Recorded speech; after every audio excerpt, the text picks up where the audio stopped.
Cerita kita kali ini bermula dari sang tokoh utama yang bernama Kazuya Soma, yang baru aja ngedapetin wejangan penting dari mendiang kakeknya. Sang kakek berpesan kalau keluarga itu adalah segalanya, dan di sanalah Kazuya bisa menemukan kebahagiaan sejati. Apalagi mereka berdua memang sudah lama kehilangan sosok ibu dan nenek. Makanya sang kakek benar-benar berharap Kazuya bisa membangun keluarganya sendiri suatu saat nanti. Sayangnya gak lama setelah ngasih pesan menyentuh itu, sang kakek membuskan nafas terakhirnya. Dan semenjak saat itu, Kazuya harus rela hidup sebatang kara. Sementara itu di tempat yang jauh banget alias di dunia fantasi lain, ada kerajaan Elfrieden yang lagi pusing tujuh keliling karena terjebak masa krisis. Karena udah buntu jalan keluarnya, para petinggi kerajaan akhirnya memutuskan buat pakai cara pamungkas, yaitu memanggil seorang pahlawan. Nah, di saat mereka lagi sibuk ngebut persiapan ritual, Kazuya yang lagi asik belajar di perpustakaan tiba-tiba aja tersedut ke dalam portal misterius. Begitu sadar, dia udah ada di dunia lain dan dikelilingi oleh para pendeta yang saking kagetnya sampai gak percaya kalau ritual pemanggilan mereka beneran sukses. Setelah kejadian yang membingungkan itu, Kazuya langsung dibawa menghadap Raja Albert Elfrieden. Sang raja jelas berterima kasih banget karena Kazuya udah datang. Tapi pastinya Kazuya langsung protes keras karena dia merasa diculik tanpa persetujuan. Biarpun begitu, Kazuya berusaha tetap kalem dan mau mendengarkan penjelasan raja. Dari situ, Kazuya baru tahu kalau dunia tempat dia terdampar ini berada di benua super bernama Landia. Di benua ini banyak ras yang hidup berdampingan mulai dari manusia, elf kurcacis sampai dragonyo. Lebih lanjut, sang raja menjelaskan kalau 10 tahun yang lalu tiba-tiba muncul retakan misterius bernama alam iblis di wilayah utara benua. Gara-gara insiden itu, monster-monster mulai bermunculan dan bikin kekacauan parah. Negara yang paling dekat dengan alam iblis yaitu Kekaisaran Green Chaos sempat ngajak negara-negara lain buat nyerang balik. Tapi invasi itu malah gagal total dan nguras habis kekuatan militer mereka. Akibatnya sepertiga benua sukses direbut sama musuh. Masalah utamanya sekarang, kerajaan Elfrieden lagi miskin melarat dan kena krisis pangan parah. Tapi di sisi lain mereka terus ditagih buat ngirim uang bantuan perang ke Kekaisaran. Usut punya usut, niat awal kerajaan memanggil pahlawan itu sebenarnya cuma buat diserahkan ke Kekaisaran sebagai alat pembayaran utang. Mendengar rencana gila itu, Kazuya langsung nanya ke Perdana Menteri Marcus tentang apa sebenarnya definisi pahlawan buat mereka. Marcus dengan santai ngejawab kalau pahlawan adalah sosok yang bakal memimpin revolusi menuju era baru. Di titik ini, Kazuya benar-benar gak habis pikir. Awalnya dia sempat kepikiran buat kabur, tapi dia sadar kalau sampai ketahuan malah bakal jadi masalah besar. Apalagi dia juga gak tahu cara pulang ke Jepang. Kemudian Kazuya nanya, apakah kerajaan bisa memanggil pahlawan secara rutin? Ternyata ritual langka itu terakhir kali dilakukan 500 tahun yang lalu. Berbekal fakta berharga itu, Kazuya langsung manfaatin situasi buat nyadarin mereka kalau dia adalah aset penting yang terlalu berharga buat dibuang gitu aja. Sebagai jalan tengah, Kazuya nawarin diri buat ngeberesin masalah keuangan kerajaan sekaligus ngebangun ulang kekuatan negara. Setelah mengadakan rapat maraton berhari-hari sama Kazuya, Raja Albert tiba-tiba ngumpulin semua orang buat ngumumin keputusan yang bikin gempar. Sang raja secara mendadak turun takhta dan nyerahin mahkotanya langsung ke Kazuya. Gak berhenti di situ, raja juga menjodohkan Kazuya dengan putri tunggalnya yang bernama Liskia Elfrieden. Sontak aja semua orang termasuk Kairi sendiri kaget bukan main. Kabar ini pun langsung tersebar luas sampai ke telinga Liskia. Sang putri yang lagi sibuk sama pasukannya langsung buru-buru pulang buat melabrak ayahnya karena senangnya bikin acara pertunangan. Liskia juga sempat curiga kalau takhta ayahnya direbut paksa. Tapi Raja Albert berhasil menenangkan putrinya dan meyakinkan kalau itu murni keputusannya sendiri. Sang raja pun menyuruh Liskia buat nemuin Kazuya dan ngomongin masalah ini baik-baik. Akhirnya Liskia berhasil nemuin Kazuya di ruang kerjanya yang lagi tenggelam di antara tumpukan dokumen. Dalam urunan itu, Kazuya dengan santai ngejelasin kalau dia sama sekali gak minat buat jadi raja selamanya. Tujuannya cuma mau kerja beberapa tahun buat nyelamatin negara, terus mengundurkan diri. Dia juga ngebebasin Liskia kalau mau batalin pertunangan mereka kapan aja. Hebatnya lagi, Kazuya ngasih tahu kalau dia udah berhasil ngumpulin dana buat dikirim ke Kekaisaran. Caranya cukup cerdik, dia membagi harta negara jadi 3 bagian. Barang bersejarah ditaruh di museum, barang berharga dijual jadi duit, dan benda sihir disimpan ketat karena berbahaya. Walaupun duitnya udah ada, Kazuya sengaja nahan pengirimannya sampai batas waktu terakhir buat ngetes reaksi Kekaisaran. Sebagai penutup diskusi, Kazuya juga bilang ke Liskia kalau misi besar mereka selanjutnya adalah mengatasi masalah kelaparan di negara tersebut. Cerita berlanjut saat salah satu pendeta datang nemuin Kazuya buat ngasih tahu kalau dia harus ikut tes sihir. Alasannya, pahlawan di masa lalu itu punya kemampuan sihir, jadi mereka pengen ngecek apakah Kazuya juga punya bakat yang sama. Kemudian Kaiza dibawa ke ruangan khusus buat nyentuh sebuah artefak kuno. Kalau artefak itu bersinar, berarti Kaiza punya elemen sihir. Dan bener aja dong, pas disentuh artefaknya langsung bereaksi terang. Kerennya lagi, Kaiza gak butuh waktu lama buat langsung mempraktekkan sihirnya. Dia berhasil nyiptain 3 bayangan kesadaran dari dirinya sendiri yang dia panggil living poltergeist. Berkat sihir ini, kerjaan Kaiza jadi jauh lebih cepat karena bayangan itu ngebantu dia memeriksa tumpukan dokumen secara bersamaan. Di sela-sela kesibukannya, Kaiza sempat ngobrol sama Alicia kalau target utama dia sekarang adalah ngebongkar dana gelap milik kerajaan. Kaiza curiga banget kalau duit itu disembunyiin sama bangsawan-bangsawan korup yang suka markup anggaran proyek fiktif. Setelah itu, Kaiza dan timnya langsung tancap gas lembur ngecek ribuan dokumen. Saking gilanya jam kerja mereka, anggota timnya lain sampai pada tumben kelelahan, termasuk Alicia yang ketiduran di ruang kerja. Keesokan paginya, Alicia terbangun dan kaget karena Kaiza lagi ngelus kepalanya dengan lembut. Kaiza ngabarin kalau semua tugas ngecek dokumen udah beres dan nyuruh Alicia pulang buat istirahat. Tapi Alicia nolak keras dan malah nyuruh Kaiza yang tidur karena cowok itu belum merem sama sekali dari semalam. Kaiza cuma tersenyum dan bilang kalau dia pasti bakal tidur panjang nanti. Tapi paginya ada satu urusan penting yang wajib banget diselesain. Tanpa basa-basi, Kaiza ngajak Alicia pergi berkuda ke sebuah tempat rahasia. Di tengah perjalanan, Alicia yang mulai penasaran iseng nanya soal kehidupan masa lalu Kazuya. Kayak soal keluarga atau pacar di dunianya. Dengan santai, Kaiza ngejawab kalau dia udah gak punya siapa-siapa lagi. Makanya dia gak buru-buru pengen pulang ke Jepang. Gak lama setelah ngobrol, mereka akhirnya sampai di sebuah ladang kapas yang super luas. Di sinilah Kaiza ngebongkar akar masalah kenapa negara mereka bisa kelaparan. Kazuya ngejelasin kalau pemerintah dulu terlalu fokus nanam kapas demi cuan ekspor. Sampai-sampai lahan buat nanam makanan malah ditelantarkan. Bencana makin parah waktu negara tetangga ikutan nanam kapas, bikin harga kapas anjlok drastis. Akibatnya, negara kehabisan duit buat beli makanan dari luar dan terjadilah krisis parah. Mendengar kenyataan pahit itu, Alicia langsung merasa malu banget karena sebagai putri kerajaan, dia sampai gak tahu menahu soal masalah negerinya sendiri. Melihat hal itu, Kaiza dengan lembut nyuruh Alicia supaya gak nyalain diri sendiri. Dia ngajak Alicia ke sana justru supaya sang putri paham kondisi lapangan. Karena kelak Alicia yang bakal ngurusin takhta kalau Kaiza udah pergi. Setelah puas belusukan, mereka berdua balik ke istana dan makan siang di kantin biasa bareng prajurit. Kazuya sadar betul kalau kondisi dompet negara belum aman buat dipakai foya-foya. Saat lagi asik ngobrolin rencana reformasi pertanian, Kapten penjaga kerajaan bernama Sir Ludwin Ark lewat dan ikut bergabung. Waktu Ludwin nanya soal perombakan penjabat, Kazuya langsung curhat kalau dia butuh banget tenaga anak muda yang berbakat karena pejabat yang sekarang udah pada tua. Mendengar keluhan itu, Alicia langsung ngasih ide brilian buat pakai Jewel Voice Broadcast, semacam proyektor sirup pemancar sinyal, buat buka lowongan kerja besar-besaran. Kazuya langsung setuju dan bikin siaran ke seluruh penjuru negeri. Ngajak siapa aja yang punya bakat unik buat kerja di bawah kepemimpinannya. Oh ya, sebagai info tambahan, penduduk dunia ini aslinya gak ngerti bahasa Jepang, tapi Kazuya bisa lancar komunikasi sama mereka karena dapet sistem auto translate di kepalanya, efek dari ritual pemanggilan. Beberapa waktu kemudian, Alicia kelihatan lagi merenung sendirian di kamarnya. Dia terus kepikiran soal omongan Kazuya yang berniat meninggalin kerajaan suatu saat nanti. Karena udah ngerasa cuma Kazuya yang pantas mimpin Elfriden, Alicia mulai merencanakan hal nekat. Dia berniat buat ngebangun keluarga beneran sama Kazuya, biar cowok itu punya alasan kuat buat menetap dan batal pulang ke Jepang. Di tengah lamunannya, pelayannya masuk ngasih tahu kalau acara penyambutan kandidat berbakat udah mau dimulai, dan itu disiarkan langsung ke seluruh negara. Kandidat pertama yang maju adalah Lady Aisa Utgard, seorang drag elf cantik dan bertarung tangguh dari hutan suci. Awalnya Aisa terang-terangan bilang kalau dia belum ngakuin Kazuya sebagai raja dan cuma datang buat ngadu soal pohon di hutannya yang pada mati. Berbekal logika cerdasnya, Kazuya langsung analisis kalau masalahnya ada di pohon-pohon tua yang daunnya terlalu lebat.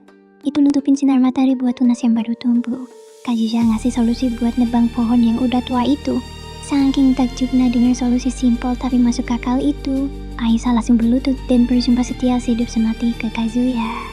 Selanjutnya ada Lady Junadoma, dari menawan yang punya bakat nyanyi level dewa. Pas Kazuya nyuruh dia nyanyi pakai iringan musik dari smartphone-nya, suara Juna sukses ngebius satu aula. Setelah itu giliran Sir Punko Panakota, cowok gemuk yang aku bakatnya cuma satu, yaitu rakus dan tahu segala macam rasa makanan di kerajaan ini. Beda dari ekspektasi orang, Kazuya justru sumringah banget nyambut Ponko. karena pengetahuan kulinernya adalah kunci buat nyari bahan dan makanan alternatif saat krisis. Keputusan raja ini langsung bikin rakyat yang nonton makin respect, karena Kajija beneran ngehargain bakat sekecil apapun. Kandidat keempat adalah Sir Hakuya Kwonmin. So jenis yang ingatannya gak ada lawan. Kajija sempat nawarin posisi kepala perpustakaan, tapi Hakuya nolak karena dia pengen mengabdi langsung di bawah Kazuya.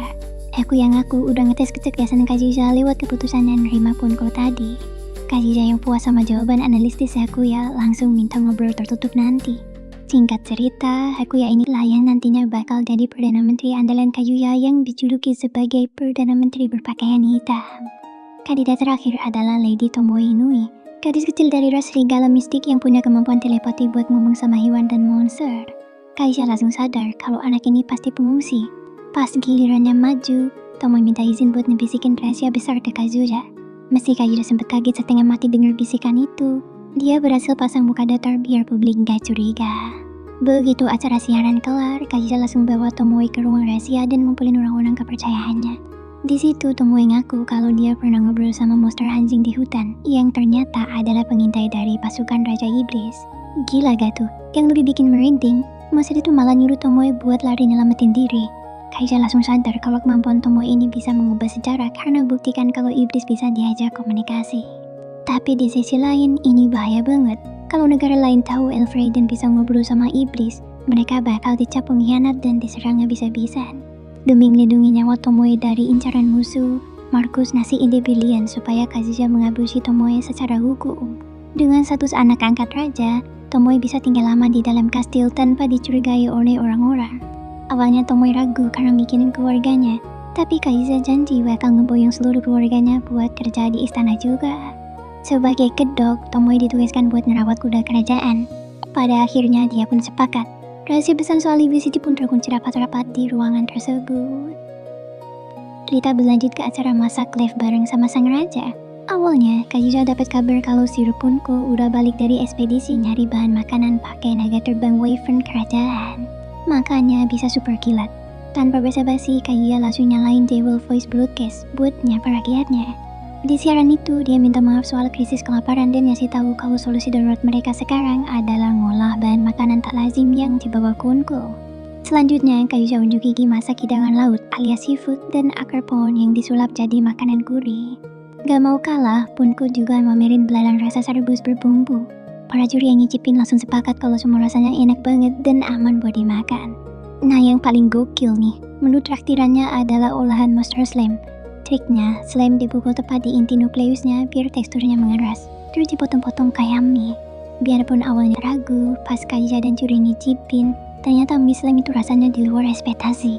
Acara masak itu pun sukses besar dan rakyat malah nagih episode selanjutnya. 1 minggu kemudian di ruang takhta, Perdana Menteri Markus datang bareng Hakuya. Markus mutusin buat pensiun dan nyaranin Hakuya buat gantiin posisinya demi ngirit kas negara. Kazuya langsung setuju.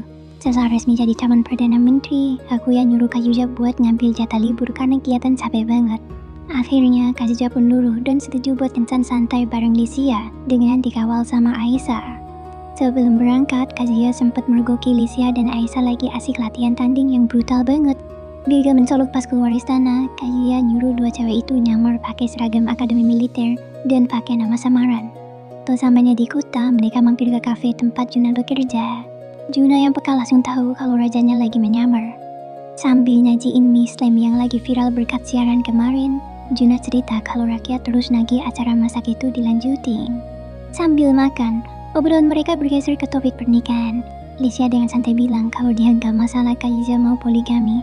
Berhubung 1 minggu di dunia fantasi itu ada 8 hari, Lycia rela berbagi maksimal 8 istri, asalkan dia tetap dapat jatah kencan sehari penuh. Lycia juga cerita kalau ibunya dulu adalah putri kandung raja terdahulu, dan ayahnya Raja Albert sangat menghormati sang istri sampai nolak buat cari istri lagi. Makanya keputusan Albert nyerahin takhta ke Kazuya pasti udah dapat restu penuh dari ibu Lycia. Ngomong-ngomong soal kekuatan militer kerajaan Elfrieden, negara ini ditopang sama angkatan darat, angkatan laut, angkatan udara, dan pasukan terlarang pelindung raja. Usut punya usut, sistem paraduk atau adipati ini sengaja dibuat beda ras buat ngimbangin raja manusia. Supaya kalau rajanya tiran, mereka bisa bersatu buat berontak. Inilah alasan kenapa para adipati belakangan ini berani membangkang dan nyuekin panggilan Kazuya. Di tengah asyiknya ngobrol di kafe, Kayuya gak sengaja nguping perdebatan dari meja sebelah. Ada pemuda bernama Albert Magna lagi adu mulut sama teman masa kecilnya yang bernama Kaede. Albert ngotot mau gabung pemberontakan Dukarmin, sementara Kaede ngelarang keras karena itu sama aja bunuh diri. Kaede juga nebak akurat kalau negara tetangga yaitu Kepangeranan Amidonia sengaja ngumpurin perang saudara ini biar Elfrieden gampang diinvasi.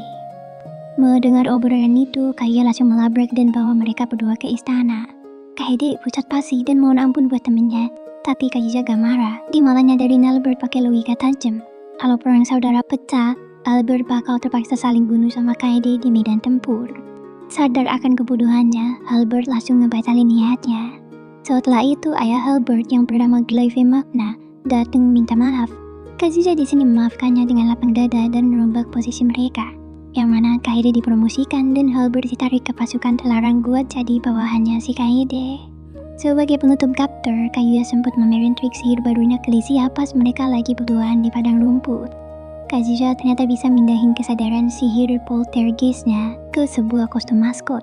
Diam-diam, dia udah ngirim maskot boneka itu ke kuil petualang buat ikut party jalanin misi. Sekalian buat mata-matain lorong bawah tanah rahasia di kerajaan.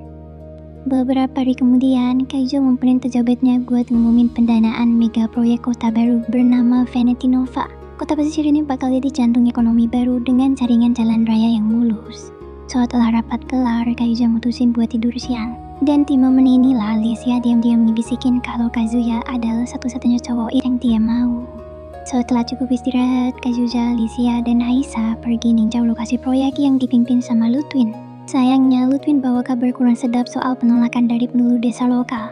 Belum kelar urusan itu, tiba-tiba ada laporan darurat kalau desa peri di pedalaman hutan kena bencana longsor parah. Tanpa pikir panjang, Kaiza langsung ngerahin pasukan terlarang buat misi penyelamatan.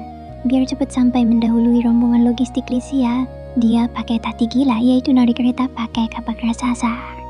Selsamanya di sana, kepala desa bernama Wotan Utgard, yaitu ayahnya Aisa, ngelaporin kalau banyak warga tewas dan hilang tertimbun. Kaiza langsung gerak cepat pakai sihir patung tikus kayunya buat nyusup ke telah reruntuhan nyari korban selamat. Berkat respon kilat Kazuya, banyak nyawa yang berhasil diselamatkan. Biarpun tetap ada korban jiwa dari kerabat Wotan. Setelah badai mereda, Kaiza mutusin buat mulai menipiskan area hutan lebat itu biar insiden longsor gak keulang lagi. Namun, rentetan tragedi ini bikin Kaiza kena mental. Pas perjalanan pulang di dalam kereta, pertahanannya runtuh dan dia nangis jadi-jadinya karena merasa gagal melindungi rakyatnya. Malam harinya di istana, Junai dengar kabar kalau rajanya lagi stres, diam-diam nyelinap ke kamar Kazuya. Juna langsung ngasih pengakuan dan ngelus kepala Kaiya sampai tertidur pulas. Dia berjanji bakal selalu jadi tempat sandaran sang raja di kala lemah. Sementara itu di panggung politik, awil berudakan makin panas. 3 adipati militer lagi ngadain pertemuan rahasia.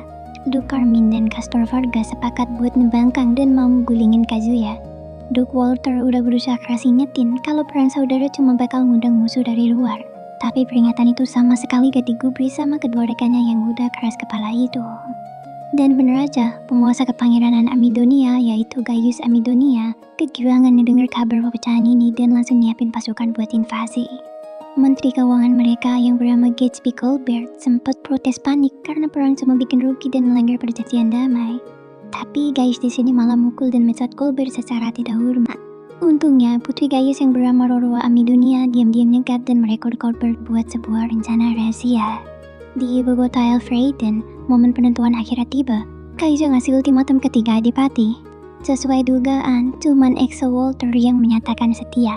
Sementara Carmine dan Castor tetap arogan nolak tunduk. Karena negosiasi buntu, Kaizo tanpa ragu langsung deklarasi perang ke mereka berdua. Plot twistnya, ternyata Juna adalah cucu kandung dari Duke Walter, dan dialah yang selama ini jadi jembatan negosiasi buat neneknya. Gak lama setelah itu, datang laporan darurat kalau Gaius ngebawa 30.000 pasukan dan mulai mengepung kota perbatasan Altomura. Tapi pergerakan Gaius ini berhasil ditahan sama perwakilan kota bernama Wit. Wit pura-pura ngemis minta tambahan waktu buat nyerah sambil nyogok Gaius pakai emas batangan yang super banyak. Usut punya usut, Wit ini ternyata adalah agen rahasia bawahan Duke Walter. Strategi aslinya cuma buat nahan Gaius di perbatasan selama mungkin, sampai Kaizo beres ngurus pemberontakan di ibu kota. Di medan tempur lain, pasukan terlarang Kaizo mulai bentrok sama pasukan Duke Carmine. Pasukan Kaizo sempat dibombardir tembakan meriam, Tapi tiba-tiba datanglah bantuan dari Sur, seorang drug eftek anggu yang mau balas budi karena Kazuya udah nyelamatin kaumnya pas longsor kemarin.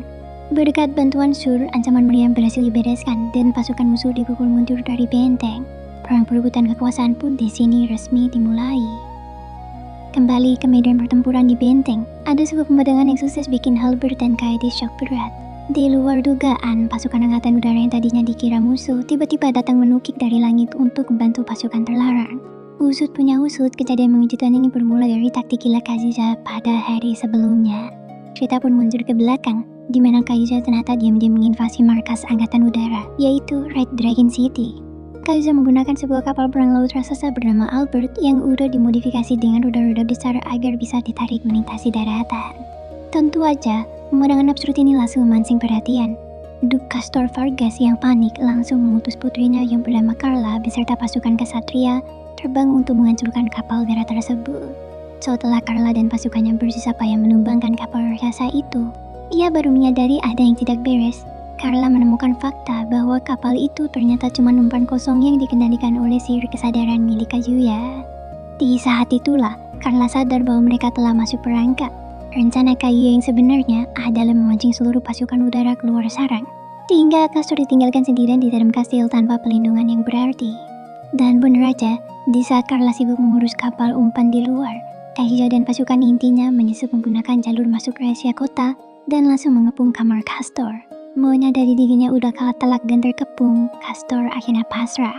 Meskipun begitu, ia memohon kepada Kazuya untuk tidak menghukum tangan kanannya yang bernama Tolman. Castor meyakinkan Kazuya bahwa Tolman adalah pria rajin yang tidak tahu apa-apa soal pemberontakan ini, dan dia memintanya untuk diangkat menjadi jenderal angkatan udara yang baru. Namun sebagai seorang pejuang sejati, Castor rupanya tidak mau menyerah begitu aja tanpa perlawanan fisik. Dia mencoba melancarkan serangan terakhir ke arah Kazuya, tetapi dengan sigap Aisyah melangkah maju untuk menahannya. Tidak ketinggalan, Lisa juga ikut turun tangan membantu Aisyah. Dengan kekuatan gabungan dua gadis tangguh itu, Castor pun berhasil dikalahkan dengan sangat mudah.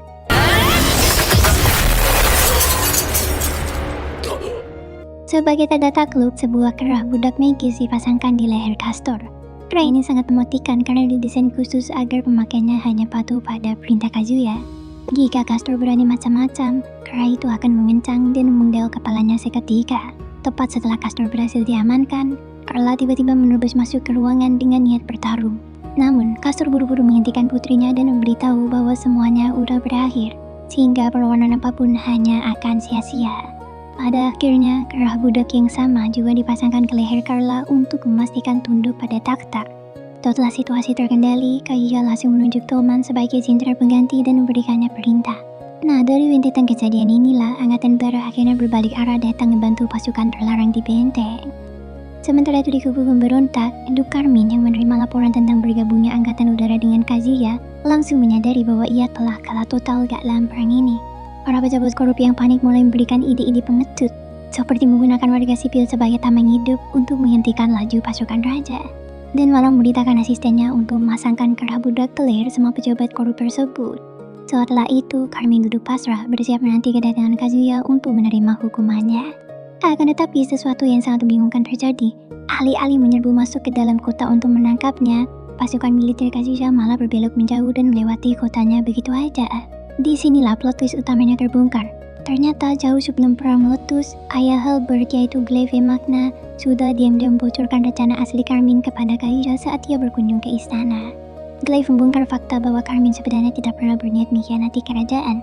Sebaliknya, Carmine sengaja memasang badan menjadi pemimpin pemberontak agar semua pejabat dan bangsawan korup di kerajaan berkumpul di bawah sayapnya. Dengan begitu, para koruptor itu secara sukarela menuangkan seluruh harta, aset dan sumber daya militer mereka untuk mendanai pasukan Carmine. Singkatnya, ini adalah taktik sekali dayung 2-3 pulau terlampaui. Carmine berniat mengumpulkan para pengkhianat itu di satu tempat, melucuti kekayaan mereka sampai jatuh miskin, lalu menghancurkannya sekaligus demi kebaikan kerajaan. Lalu, kenapa Carmine tidak memberitahu Kazuya sejak awal? Alasannya murni karena ia tidak ingin rencana super beresikonya ini bocor ke telinga musuh. Buktinya, yang tahu soal skenario rahasia ini hanyalah asisten pribadi Carmine dan Glaive. Ketika Kazuya membeberkan fakta mengejutkan ini kepada Carla, gadis itu langsung hancur hatinya. Carla menangis terseduh-seduh, meratapi betapa bodohnya ia dan ayahnya yang udah telanjur mendukung Carmine untuk melawan Raja Sungguhan, tanpa tahu kalau Carmine sebenarnya sedang bermain sandiwara tingkat tinggi. Melihat hal itu, Kaiuja merasa sangat bersimpati dan mencoba menenangkan Carla dengan menjelaskan bahwa Carmine memang sengaja tutup mulut agar rencananya sukses besar.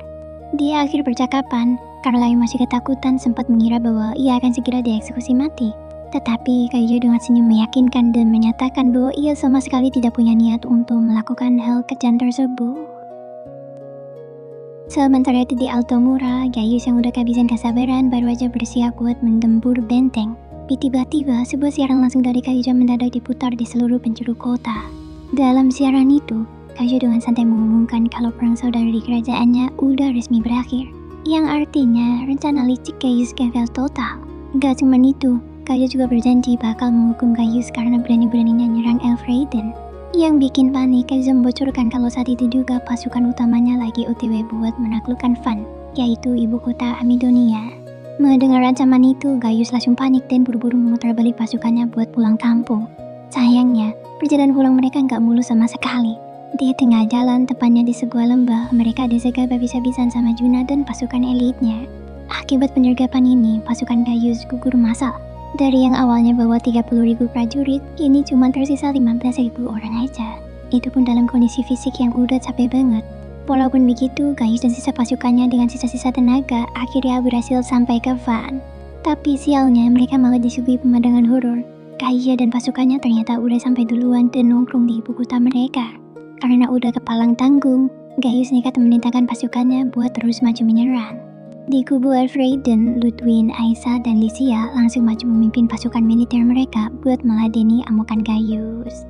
Di tengah pertempuran yang makin brutal itu, Kaiuja sempat kepikiran skenario terburuk kalau mereka bisa aja kalah. Ia bahkan ngomong langsung ke Carla kalau dia rela ngorbanin nyawanya sendiri demi nyelamatin pasukannya. Namun di sisi lain, Gaius yang udah veteran perang justru sadar kalau pasukannya udah gak punya harapan buat menang. Makanya ia menyuruh putranya buat bawa sebagian pasukannya tersisa dan kabur sejauh mungkin. Gaius berpesan kalau masa depan dan kelangsungan hidup keluarga mereka sekarang ada di tangan putranya itu. Setelah memastikan putranya kabur, Gaius ngumpulin beberapa kesatria elit terakhirnya buat melakukan serangan bunuh diri langsung ke arah camp tempat Kaiuja berada. Melihat pergerakan itu, Ludwig langsung bergerak cepat mencegat dan menghabisi semua kesatria elit tersebut. Tapi anehnya, setelah pertempuran selesai, Ludwig baru sadar kalau sosok Gaius gak ada di antara tumpukan mayat musuh. Ternyata, Gaius diam-diam udah nyusup masuk ke dalam camp buat mengincar kepala Kaiuja. Tapi rencananya berantakan karena Carla tiba-tiba muncul dan memberikan perlawanan sengit. Gak tinggal diam, Kaiuja juga ikut turun tangan pakai boneka maskot sihirnya buat bantu Carla ngelawan penguasa Amidonia itu.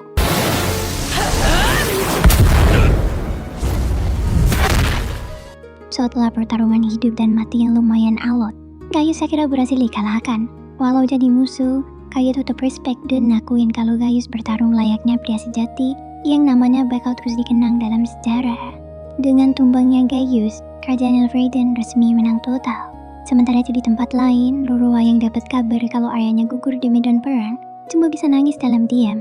Setelah kemenangan itu, Kaiuja langsung ambil alih ibu kota Van, lalu ia ngumpulin para pejabatnya dan ngejelasin kalau tujuan utama mereka bukan buat ngejajah seluruh wilayah Amidonia, melainkan cuma menduduki ibu kotanya aja. Setelah mengecek data, Kaiuja baru sadar kalau negara ini ternyata lumayan tajir. Otak bisnisnya pun di sini jalan. Ia berencana ngejual semua aset militer Amidonia buat nambahin kas negara. Plus dia bakal nyiapin rencana buat impor makanan dari Elfriden kalau warga sana kena krisis pangan. Meski udah menang besar, Kaiuja ngingetin teman-temannya buat gak keburu seneng dulu. Alasannya pihak kekaisaran Grand Chaos pasti bakal ikut campur. Walaupun Amidonia yang nyari gara-gara duluan, kekaisaran pasti tetap nyalahin dan ngehukum Elfriden karena udah ikut peran dan nyaplok wilayah orang. Selain masalah politik luar negeri, Kaiuja juga sadar kalau warga kota Van kelihatan banget cuek dan gak suka sama kehadiran pasukannya. Makanya ia mulai mikir keras gimana caranya ngambil hati rakyat jajahan ini biar gak berujung kudeta. Akhirnya Kaiuja ngedapetin ide brilian. Ia bikin sebuah acara siaran hiburan yang ditayangin ke seluruh penjuru kota. Biar makin meriah, Kaiuja dan Aisa bahkan sampai ikut nyanyi di panggung buat menghibur para warga. Setelah itu giliran Juno yang ngambil alih panggung. Suara emasnya yang nyanyiin lagu indah sukses bikin hati rakyat Van yang awalnya tegang jadi ikutan enjoy dan bahagia. Sebagai acara puncak, Kang Zhou ngelakuin pergerakan yang mind-blowing. Ia ngundang salah satu mantan cendera musuh, yaitu Margarita Wonder, buat naik ke panggung. Margarita pun maju dan dengan penuh kebanggaan nyanyiin lagu kebangsaan Amidonia. Selesai nyanyi, Margarita udah pasrah banget mikir kalau dia bakal langsung dipantung sama Kayuya karena berani nyanyiin lagu musuh. Tapi plot twistnya, Kayuya malah dengan santai ngumumin kalau warga fan bebas menyanyikan lagu kebangsaan mereka sendiri dan gak bakal dihukum sama sekali. Keputusan epik ini langsung bikin semangat warga yang awalnya down jadi bangkit lagi. Dan perlahan mereka mulai menerima kehadiran raja baru ini dengan hati terbuka. Rita beralih memberikan gambaran soal kekuatan terbesar di benua ini, yaitu Kaisaran Grand Chaos yang bertugas menjaga ketertiban dunia. Pemimpin mereka adalah Maria Euphoria, sosok yang dikenal luas sebagai orang suci atau Saint. Suatu hari, adik perempuannya yang tomboy yang bernama Jane Euphoria datang melapor kalau dia siap berangkat ke kota Fan. Jane menegaskan kalau Kaisaran harus turun tangan buat nengahin konflik dan ngerundingin pengembalian kota Fan ke tangan Kepangeranan Amidonia. Biarpun Amidonia yang mulai perang duluan. Sementara di kota Fan, suasananya justru lagi damai-damainya. Putri Roroa Amidonia yang lagi nyamar keliling kota sampai kaget lihat rakyat yang super sibuk tapi kelihatan bahagia banget. Usut punya usut, warga ngerasa seneng karena di bawah pimpinan Kazuya, mereka dapat kebebasan plus diskon pajak besar-besaran. Roroa dan rekannya yang bernama Colbert langsung nyadar kalau sekarang bakal mustahil buat ngasut warga berontak ngelawan Kazuya. Rakyat udah telanjur nyaman sama fasilitas sang raja baru itu. Biarpun begitu, di lubuk hatinya Roroa masih nyimpen dendam ke Kazuya atas kematian ayahnya. Gak lama setelah itu, Kazuya ngedapetin laporan darurat kalau 50.000 prajurit Kekaisaran lagi OTW ke Fan. Untungnya pasukan utama geraknya lambat, tapi tim diplomatik yang dipimpin Jane diberi gizi bakal sampai lebih cepat. Di tengah ketegangan ini, Sir Punko tiba-tiba datang bawa tanaman unik bernama lili pemikat. Wow, serbuk sarinya bahaya karena bikin halusinasi. Punko udah ngebersihinnya dan cuma mau ngolah bagian umbinya aja jadi makanan lezat. Dan bener aja, pas umbi itu dimasak dan dibagikan, seluruh warga kota malah ketagihan. Abis urusan perut telar, Kaya ngajak Kaisa dan Tomoe jalan-jalan pakai penyamaran buat beli hadiah. Dari obrolan sama penjaga toko, Kaya ngedapetin info kalau ada pelanggan jenius yang baru aja borong barang. Yang gak lain adalah Putri Roroa yang lagi buron. Pas Kaya dan rombongannya lagi istirahat santai di bawah pohon, tiba-tiba Jin Euphoria muncul di depan mereka. Jin aku sengaja nyusup diam-diam buat nilai langsung karakter Kaya.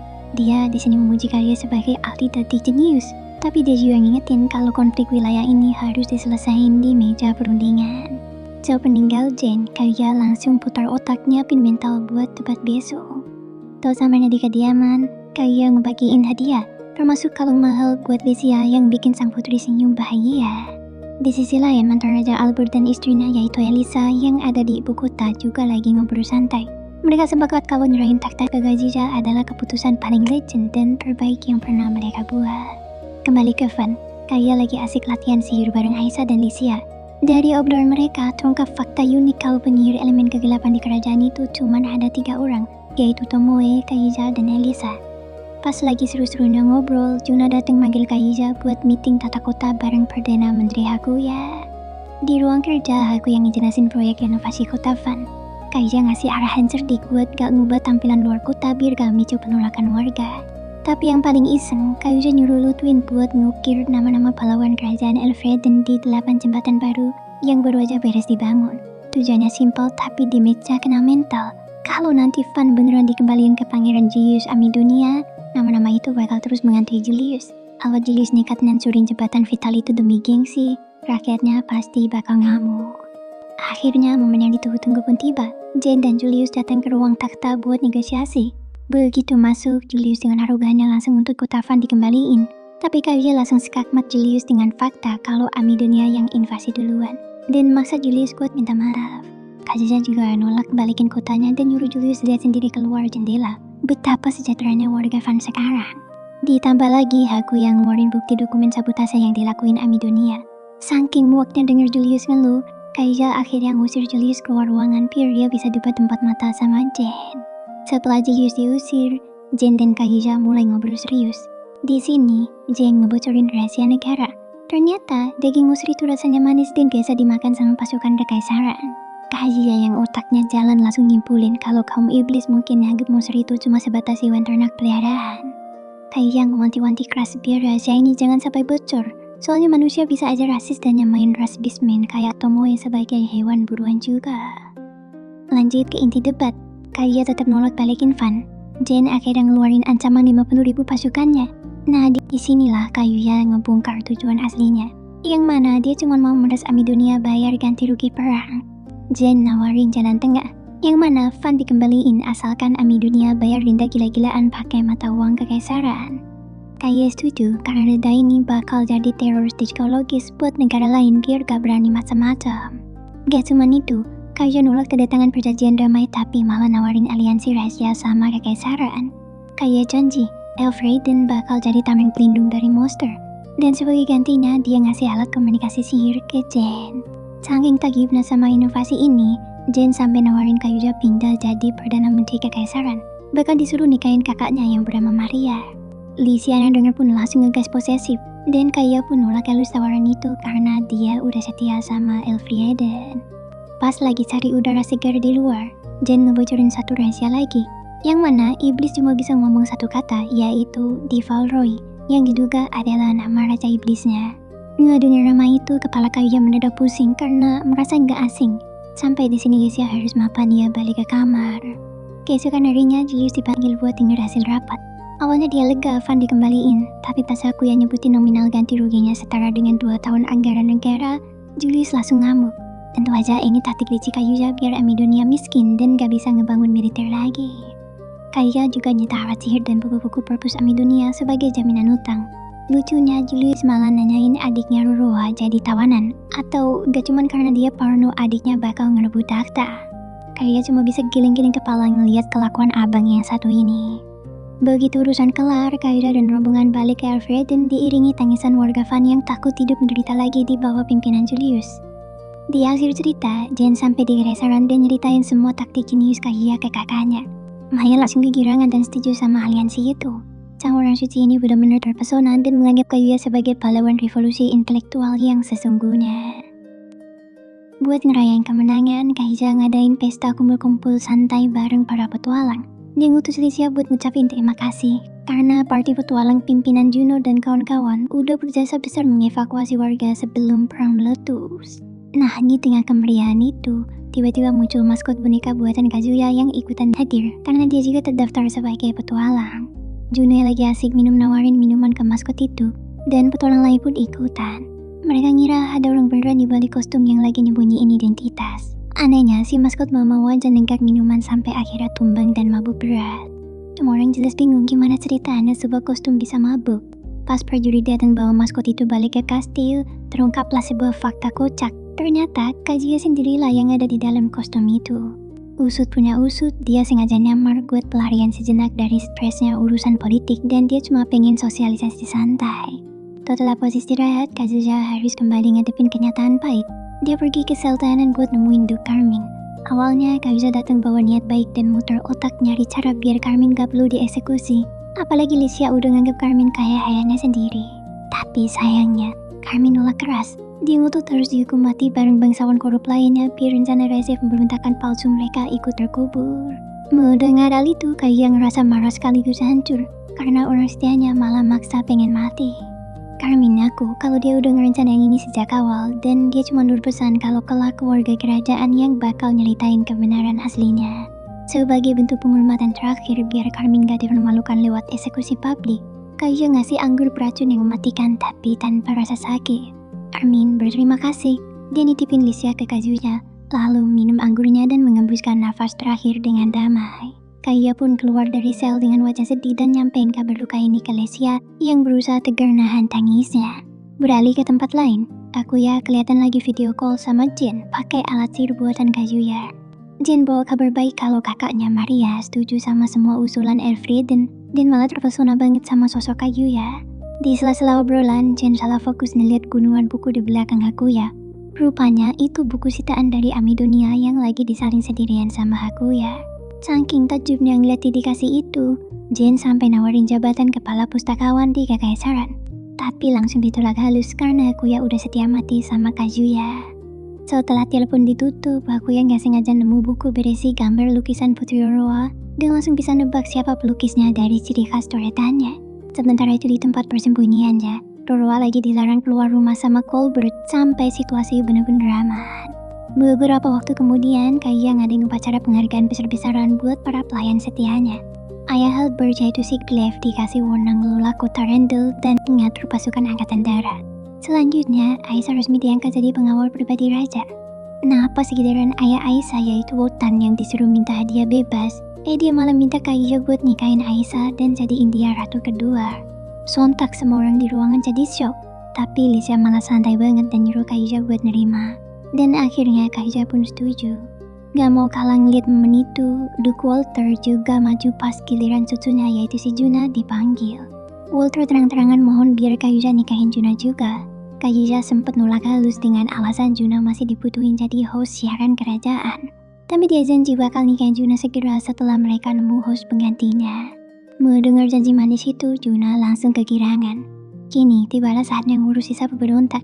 Setelah Licia sempat nemuin Carla di sel, Kazuya ngumpulin seluruh kepala bangsawan di ruang takhta buat nyidang Duke Castor dan putrinya si Carla. Tuduhannya super berat, yaitu pengkhianatan dan pemberontakan, yang hukumannya adalah penyitaan harta dan eksekusi mati. Walaupun X selalu udah ngasih pembelaan dan Castor malas minta gantiin hukuman putrinya, Kaiya tetap tegas nolak itu. Kemudian Kaiya ngelempar pertanyaan ke para bangsawan soal hukuman yang pantas buat ayah dan anak ini. Dua bangsawan yang bernama Pilitori dan Owen nolak hukuman mati karena pengalaman Castor masih sangat dibutuhin. Di sisi lain, aku yang ngingetin kalau memaafkan mereka sama aja memaafkan pengkhianat. Pas Kaiya minta pendapat 12 bangsawan lainnya, mereka semua kompak voting minta Castor dan Carla dihukum mati. Mendengar voting itu, Kaiya langsung teriakin titah eksekusi. Tapi plot twist super gila terjadi. Bukannya ngebunuh Castor, Kaiya malah nyuruh pasukan intelijen rahasianya yaitu Black Cat buat nebas leher ke-12 bangsawan yang voting hukuman mati itu tepat di tengah ruang takhta. Darah pun di sini tumpah kemana-mana. Pilitori dan Owen yang syok berat langsung menuntut penjelasan. Kaiya lalu ngebongkar fakta kalau ke-12 orang itu diam-diam adalah pengkhianat sungguhan yang kerjasama bareng Amidonia. Biar gak jadi duri dalam daging, Kaiya manfaatin momen sidang ini buat nebasi mereka semua sekaligus. Sementara Pilitori dan Owen diampuni karena terbukti mereka murni setia. Setelah drama berdarah itu kelar, Kaiya bacain vonis akhir. Nyawa Castor bakal diampuni, tapi jabatannya bakal dicabut. Perwaliannya diserahin ke Axel, dan dia juga dilarang buat nemuin keluarganya lagi. Sementara buat Carla, statusnya diturunin jadi budak kerajaan. Tapi diam-diam, Kaiya ngasih sebuah misi rahasia dan krusial ke Carla. Yaitu, kalau suatu hari nanti Kaiya berubah jadi raja tiran yang kejam, Carla lah yang bertugas buat ngebunuh dia. Malam harinya, Kaiya balik ke kamar dengan mental yang down parah. Tekanannya dia rasain gila-gilaan karena ini pertama kalinya seumur hidup dia harus ngasih perintah eksekusi mati secara langsung.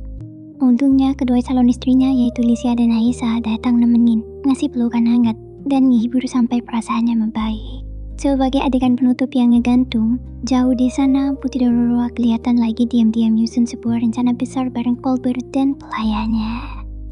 Gak lama setelah kejadian itu, kesenangan Kaiya kembali terusik ketika Ludwig tiba-tiba masuk ke kamarnya. Ludwig membawa kabar yang lumayan bikin jantungan, yang mana kenalannya yang dijuluki sebagai ilmuwan gila baru aja melakukan aksi yang benar-benar di luar nalar.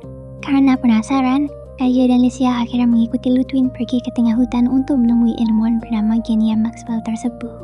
Selama di lokasi, Ludwig membawa mereka ke sebuah pintu masuk bawah tanah yang bentuknya mirip banget sama pintu garasi modern. Ludwig lalu menjelaskan bahwa tepat di bawah pintu inilah terletak fasilitas penelitian rahasia milik keluarga Maxwell. Setelah Ludwig membunyikan bel pintu untuk memberi kode, Genia pun membukakan pintu dan mereka semua turun ke lantai bawah yang merupakan laboratorium utamanya. Di sana, Genia menyambut dan memberi salam penghormatan secara resmi kepada sang raja dan tunangannya. Di tengah obrolan itu, Licia membongkar sedikit masa lalu Genia. Usut punya usut, Genia dulunya adalah seorang peneliti sihir di pasukan terlarang, tapi ia dipecat gara-gara sebuah insiden konyol namun fatal. Ceritanya, Genia pernah menciptakan mata panah yang diisi dengan benih tanaman ajaib. Tujuannya si mulia, yaitu agar setiap area bekas peperangan bisa langsung ditumbuhi pepohonan hijau secara instan. Sayangnya, Genia menambahkan mantra sihir cahaya ke benih itu supaya tumbuhnya super cepat. Alhasil, saat ia iseng menembakkan panah itu di lapangan latihan militer, panah tersebut langsung meledak dan mengubah seluruh area latihan menjadi hutan lebat dalam sekejap. Itu alasan konyol kenapa ia ditendang dari kemiliteran. Lebih lanjut, Genia mulai menjelaskan proyek serius yang sedang dikerjakan keluarganya selama bertahun-tahun. Ternyata mereka sedang meneliti sebuah hukum alam yang bekerja di luar sistem sihir biasa. Kenya lalu membahas soal batu permata sihir yang selama ini dipakai Kaguya untuk alat komunikasi. Faktanya, batu-batu itu aslinya berasal dari dalam gua dungeon dan dikenal sebagai inti dungeon atau dungeon core. Kenya memaparkan bahwa inti dungeon adalah nyawa dari sebuah gua misterius. Kalau intinya diambil atau dihancurkan oleh para petualang, monster-monster di dalamnya bakal otomatis pergi. Nah, yang bikin kaget, semua batu permata sihir yang dikenal umat manusia saat ini ternyata hanyalah pecahan dari inti dungeon yang udah rusak. Selama ini, belum pernah ada satupun orang yang berhasil membawa pulang inti dungeon dalam keadaan utuh, apalagi menghidupkannya kembali. Mendengar penjelasan itu, Kaguya sempat khawatir kalau membawa inti dungeon aktif ke permukaan bumi malah bakal memancing serangan para monster. Meski begitu, Kenya meyakinkan bahwa kemungkinan buruk itu sangatlah kecil, dan mempelajari inti dungeon yang masih utuh bakal jadi penemuan yang super fantastis. Setelah membahas teori, Kenya mengajak hubungan Kaguya untuk melihat penemuan terbarunya yang ia beri nama sebagai Little Susumu Makima. Mesin ini dirancang untuk menggerakkan kapal laut berukuran raksasa, sehingga mereka tidak perlu lagi bergantung pada tenaga angin dari naga laut. Mesin ini menyedot udara dan menembakkannya ke arah berlawanan untuk menciptakan dorongan. Dengan semangat, Kenya langsung menyalakan mesin itu untuk demonstrasi. Sialnya, ia lupa mengecek arah mesin yang ternyata menghadap ke belakang. Akibatnya, begitu mesin menyala, angin kencang langsung menghempaskan mereka semua ke sana kemari. Untungnya, Lutwin dengan sigap berhasil mematikan mesin gila itu sebelum ada korban jiwa. Setelah kekacauan mereda, Kenya mengungkapkan rahasia di balik tenaga penggerak mesinnya. Ia menggunakan batu yang disebut biji terkutuk. Selama ini, biji tersebut sangat dihindari karena konon gampang meledak. Namun, riset Kenya membuktikan bahwa biji terkutuk sebenarnya berfungsi sebagai media penyimpanan energi sihir yang sangat besar. Disinilah otak jenius Kaguya langsung menangkap potensinya. Kaguya sadar betul bahwa fungsi biji itu persis seperti baterai yang bisa diisi ulang. Gokilnya lagi, ada urat tambang biji yang mengalir deras di bawah tanah kerajaan Elfrieden. Meskipun teknologi ini bisa membuat Elfrieden melompat maju menjadi negara adidaya nomor 1 di benua, tapi di sisi lain, Kaguya juga sadar akan bahayanya. Kalau negara-negara tetangga tahu soal fungsi asli biji terkutuk ini, bisa-bisa itu memicu perang perebutan sumber daya yang malah bakal menghancurkan kerajaannya. Maka dari itu, Kaguya menyimpulkan bahwa Genya sekarang adalah aset negara yang kelewat krusial. Sebagai langkah taktis, Kaguya secara mendadak langsung melamar Genya, bukan untuk dirinya sendiri, melainkan untuk dijodohkan dengan Lutwin. Tentu aja, Kaguya berjanji bahwa pihak kerajaan yang akan biaya seluruh biaya pernikahan mereka. Karena tidak ada yang keberatan, Lutwin dan Genya pun menerima perjodohan itu. Dengan taktik cerdas ini, Kaguya berhasil mengikat loyalitas sang ilmuwan gila agar terus memihak kerajaannya. Setelah urusan perjodohan beres, barulah Lutwin membongkar rahasia utama tentang hal gila yang dilakukan Genya baru-baru ini. Rupanya, Genya diam-diam telah mencuri kerangka tulang naga kuno yang ditemukan saat proses perbaikan ibu kota Parnam. Kaguya pun penasaran dan bertanya, apa tujuan Genya mencuri tulang belulang raksasa itu? Sebagai jawabannya, Genya dengan bangga memamerkan sebuah naga mekanik raksasa yang ia rakit sendiri dari tulang-tulang tersebut. Sayangnya, ia mengaku belum menemukan cara untuk menghidupkan mesinnya. Melihat peluang itu, Kaguya iseng menggunakan sirena dan memindahkan salah satu kesadaran poltergeistnya ke dalam naga mekanik tersebut. Ajaibnya, naga mesin itu langsung merespon dan mulai bergerak layaknya makhluk hidup. Melihat monster besi itu bangkit, Lutwin dan Licia langsung panik dan memperingatkan Kaguya. Mereka khawatir negara-negara tetangga bakal paranoid dan langsung mengibarkan bendera perang kalau tahu Elfrieden punya naga mekanik hidup yang bisa dijadikan senjata pemusnah massal. Menghindari resiko politik yang terlalu besar, Kaguya pun buru-buru mematikan kembali mesin itu. Ia kemudian menamai naga tersebut sebagai Mechadra. Sebagai penutup, Kaguya menetapkan bahwa proyek Mechadra ini berstatus sangat rahasia tingkat negara dan akan disembunyikan sampai mereka mendapat kabar dari pihak pegunungan Bintang Naga. Tak lupa, Kaguya berjanji akan membangun fasilitas penelitian kenegaraan yang mewah khusus untuk Genya, di mana Genya nanti bebas menentukan sendiri tema desain laboratoriumnya. Sementara itu di Amidonia, keadaan malah makin kacau balau. Rakyat yang udah muak diperas lewat pajak akhirnya turun ke jalan buat demo besar-besaran. Sayangnya bukan yang ngasih solusi, Pangeran Julius malah ngambil jalan pintas dengan ngarahin militer buat nyempungkan paksa protes tersebut. Di sela-sela ketegangan ini, ada juga sedikit momen ringan saat kepala pelayan Serena mulai ngajarin Carla cara beradaptasi jadi maid di kerajaan. Gak lama setelah kerusuhan itu pecah, Kaija tiba-tiba nerima surat permohonan resmi dari perwakilan rakyat Amidonia. Mereka mohon banget minta bala bantuan buat melawan pasukan Julius yang kejam. Karena ini permohonan resmi, Kaija nggak punya pilihan lain selain ngirimin dukungan tempur. Di sisi lain, nasib Julius semakin tragis karena semua pemimpin kota dan desa udah bersatu nuntut dia turun tahta. Lantaran posisinya udah bener-bener kejepit, Julius akhirnya kabur bawa sisa pasukannya buat minta suaka ke kekaisaran Green Chaos. Gara-gara kaburnya Julius, Amidonia resmi jadi negara tanpa pemimpin. Kondisi rapuh ini otomatis bikin negara-negara tetangga ngiler pengen ngejajah. Sebut aja ada negara kepausan ortodoks Lunarian di utara yang kemudian fanatik sama Dewi Bulan. Dan ada juga Republik Turkis di wilayah bersalju selatan yang udah ancang-ancang mau invasi. Sementara itu negara tentara bayaran Zem di barat milih buat netral. Biarpun ujung-ujungnya mereka tetap cuan dari nyewain tentara ke Lunarian dan juga Turkis. Untungnya niat Turkis buat invasi berhasil ditahan sama perlawanan sengit dari jenderal tua Amidonia yang bernama Herman Neumann. Intinya posisi Amidonia ini benar-benar lagi di ujung tanduk. Di tengah situasi super genting itu, Kaija dapat kejutan lagi. Para bangsawan Amidonia malah mohon supaya Elfreden sekalian aja nyaplok atau menganeksasi seluruh wilayah mereka. Pikir para bangsawan mending gabung sama Elfreden yang makmur daripada hancur lebur dibagi-bagi negara asing. Mendengar hal itu, Kaija mulai nimbang-nimbang. Memang sih nyaplok Amidonia bakal ngasih tambahan kekuatan militer dan sumber daya alam. Tapi sisi buruknya bakal ada ledakan populasi.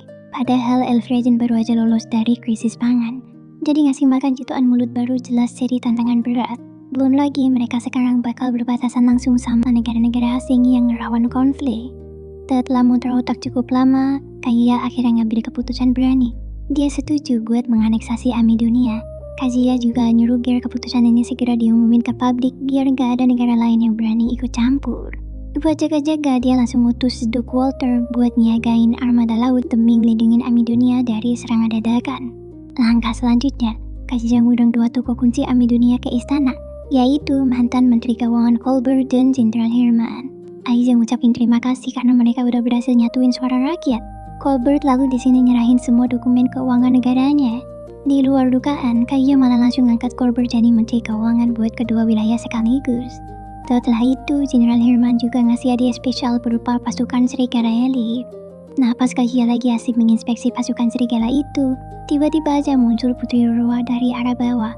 Semua orang di ruang takhta termasuk Kazuya langsung syok berat ngeliat kemunculannya. Pas ditanya ngapain dia ke situ, Roroa dengan belak-belakan langsung melamar Kazuya dan minta dinikahin saat itu juga. Roroa ngejelasin logika politiknya. Kalau Kazuya nikahin dia, Kazuya bakal punya legasi mutlak secara hukum buat menguasain Amidonia tanpa bisa diganggu-gugat sama pihak manapun. Roroa juga ngaku kalau dia percaya sama Kazuya, cowok yang pantas bawa Elfreden dan Amidonia menuju era keemasan. Dan ini dia plot twist utamanya. Roroa ngebongkar rahasia mencengangkan kalau dialah dalang dibalik semua demo rakyat Amidonia. Dia sengaja ngasut rakyat dari balik layar biar mereka muak sama Julius dan nuntut gabung ke Elfreden. Singkatnya, semua kekacauan ini emang udah disetting rapi sama sang putri jenius ini. Abis ngebongkar rahasianya, Roroa mulai ngebahas soal ancaman dari Ortodok Lunarian. Dia nebak kalau gereja itu pasti bakal ngehubungin Kazuya. Alasannya, Lunarian lagi musuhan sama kekaisaran gara-gara rebutan klaim gelar orang suci yang saat ini disandang sama Maria. Roroa ngewanti-wanti kalau Lunarian pasti bakal nyoba ngasih gelar suci juga ke Kazuya buat dijadiin pion demi ngelawan kekaisaran. Melihat betapa tajamnya analisis politik Roroa, Kazuya benar-benar terpukau dan akhirnya setuju buat nerima lamarannya. Tapi sebagai cowok yang setia, Kazuya tetap minta izin dulu ke Lycia, Haisa, dan Juno sebelum ngambil keputusan final. Gak pakai lama, Roroa langsung unjuk gigi ngasih ide brilian buat meroketkan ekonomi lewat pemasangan iklan komersial di siaran kerajaan.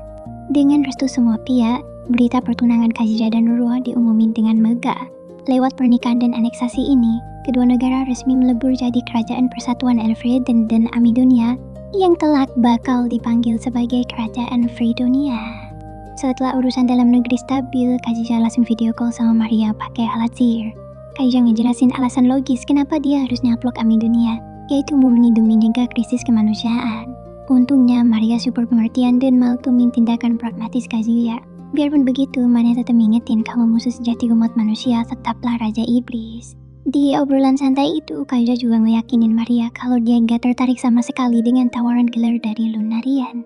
Perbincangan diplomatik itu pun ditutup dengan harapan persahabatan mereka supaya bisa awet.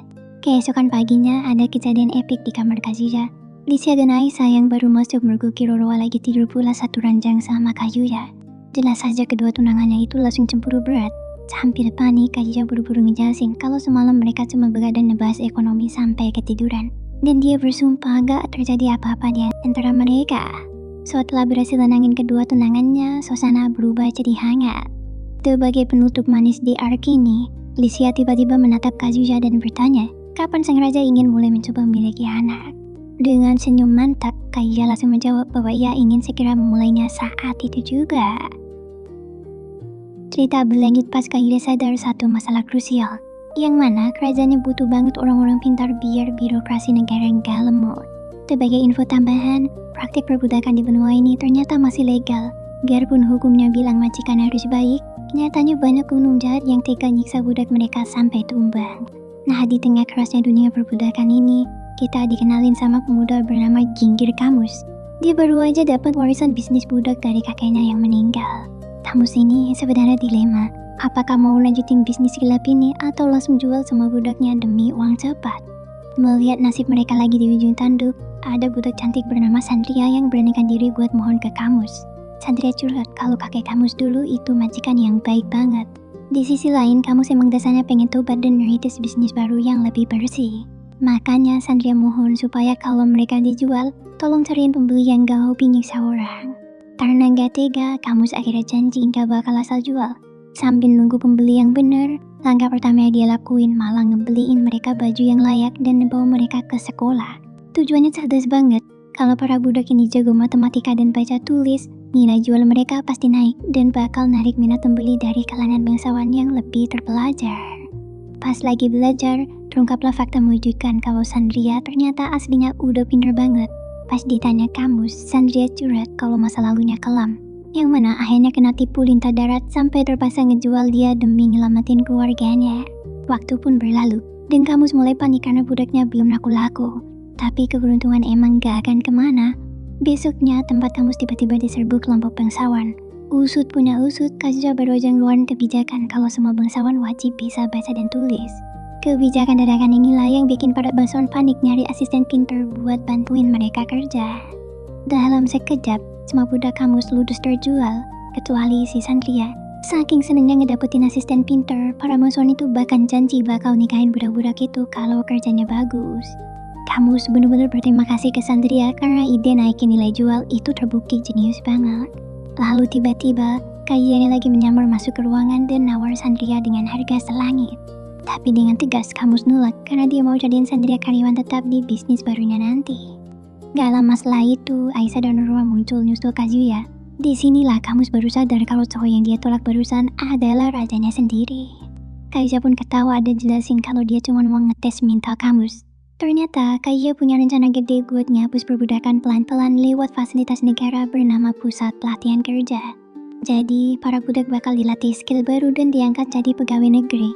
Kazuya pun langsung nunjuk Kamus jadi direktur karena kejujurannya tadi. Setelah urusan itu beres, Kazuya lanjut belusukan ke kawasan kumuh bareng Owen, Licia, dan Carla. Dia pamer kalau daerah itu lagi dibersihin dari premanisme. Di momen ini, Kazuya ngebahas soal kesehatan publik yang selama ini cuma ngandelin sihir. Padahal ada bahaya bakteri yang gak mempan diobati pakai sihir. Solusinya, Kazuya ngegandeng suku mata tiga yang mata ketiganya bisa berfungsi kayak mikroskop alami. Kazuya lagi ngembangin obat antibiotik modern bareng mereka. Alama dokter jenius bernama Hilde muncul buat ngasih pengobatan gratis ke anak jalanan. Agenda selanjutnya, Kazuya ngecek camp pengusir di luar kota. Pas nyampe di sana, suasana mendadak kacau karena ada pedagang budak ilegal nyoba nyulik anak-anak. Untungnya, party petualang Juno ada di sana dan langsung hajar para penculik itu bareng rombongan Kazuya. Setelah aman, Kazuya nyelinap ke tenda kepala suku buat ngeberesin krisis pengungsi. Di sana dia disambut sama Jirokuma dan juga adiknya. Dan adiknya yang bernama Komen. Kazuya langsung to the point kalau selama ini mereka numpang secara ilegal dan gak ngasih kontribusi ekonomi ke negara. Tapi tenang, Kazuya ngasih pilihan, mau gabung jadi warga negara resmi dan pindah ke kota baru Vanity Nova atau harus angkat kaki. Jirokoma sempat ragu karena banyak warganya yang masih pengen perang merebut kampung halaman mereka dari Raja Iblis. Pas lagi asik debat, Dr. Brett masuk bawa kabar darurat kalau ada ibu pengungsi yang harus dioperasi sesar. Kazuya langsung sigap banget kayak komandan tempur. Dia nyuruh Carla terbang ambil alat bedah dan nyuruh warga nyiapin air panas. Kazuya bilang ke Jirokoma kalau bayi ini adalah simbol fajar baru buat kaum mereka. Singkat cerita, operasi akhirnya sukses dan bayinya lahir dengan selamat. Momen ini bikin Jirokoma mantep ngambil keputusan. Dia pun nyerahin jabatan kepala suku ke Komen buat mimpin warga yang mau menetap di Fredonia. Sementara Jirokoma sendiri bakal pergi nyari aliansi buat perang melawan Raja Iblis. Sebagai tanda terima kasih, si ibu minta Kazuya ngasih nama bayinya. Kazuya pun di sini ngasih nama sebagai Fuku, yang artinya kebahagiaan. Di tengah momen manis itu, Lucia malah cari gara-gara dengan nanya kapan mereka bakal punya bayi sendiri.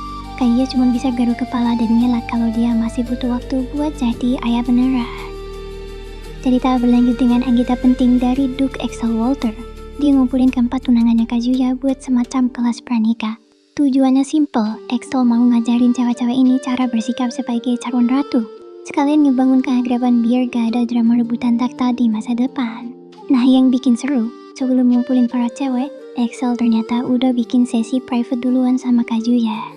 Di sesi itu, Axel nyuruh penyihir buat nerapau mantra ilusi kejujuran ke Kazuya. Alhasil, Kazuya tanpa sadar ngebocorin semua perasaan jujurnya tentang masing-masing tunangannya. Kini, tiba saatnya Axel ngebongkar isi hati Kazuya ke para gadis.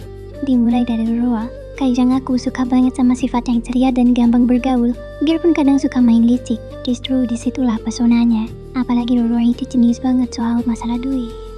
Kazuya bersyukur banget Roroa bisa jadi tunangannya. Tapi dia juga nyimpen rasa bersalah karena ayah Roroa mati di tangannya.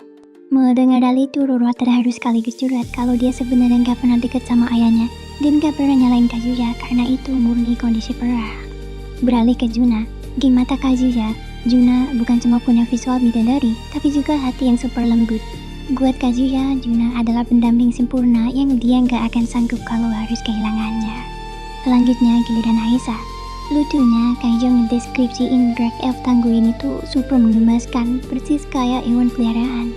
Kehadiran Aisyah emang selalu bikin Kazuya merasa aman, tapi Kazuya justru ngaku kalau dialah yang selalu pengen buat ngidungin Aisyah. Sontak aja Aisyah merasa gagal jadi pengawal karena rajanya malah yang mau ngidungin dia. Para gadis yang gemas langsung ngelus-ngelus kepala Aisyah. Terakhir, buat Lucia, Axel sengaja merahasiakannya dan ngasih tahu kalau Kazuya bertekad mau nyatain perasaannya langsung empat mata nanti. Setelah sesi curhat kelar, Axel lanjut ngajarin mereka cara manjain sang raja.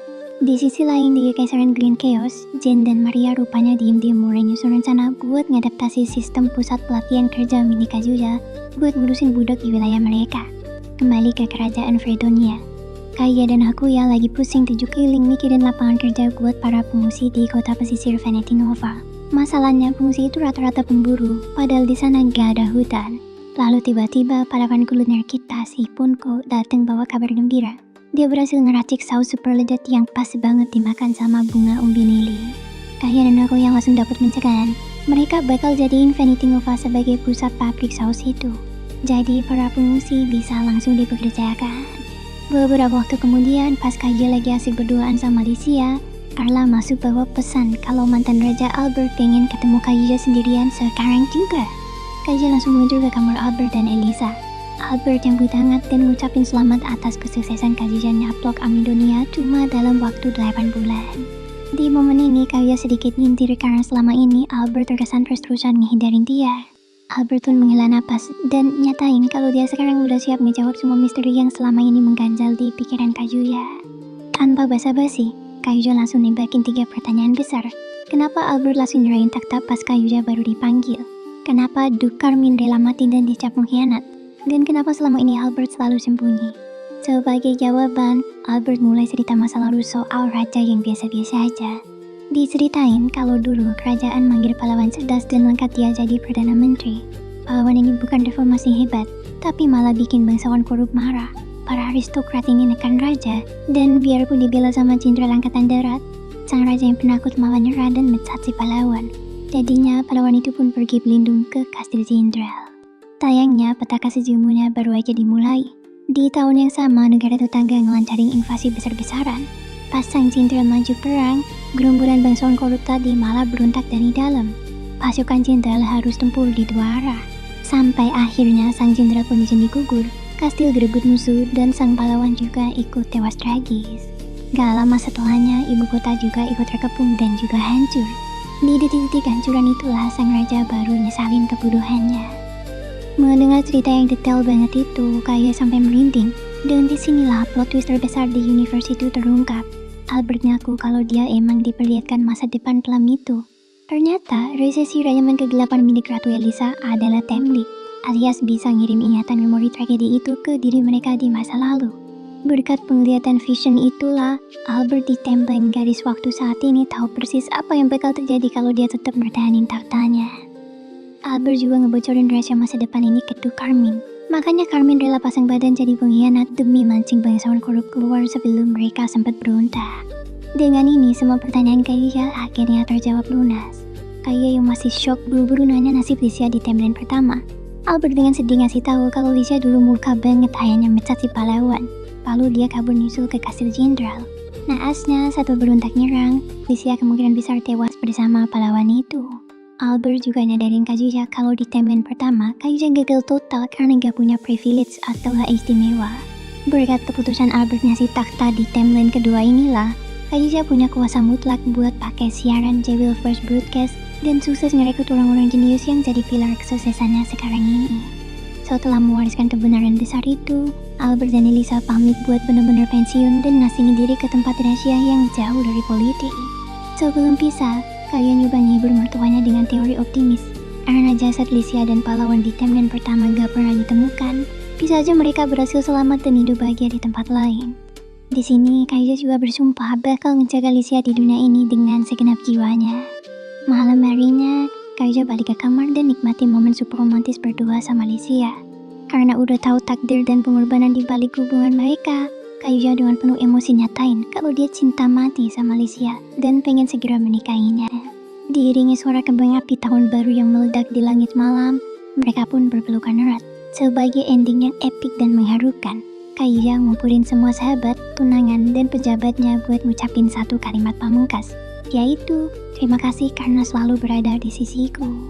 Dan setelah itu cerita pun berakhir sampai di sini coy.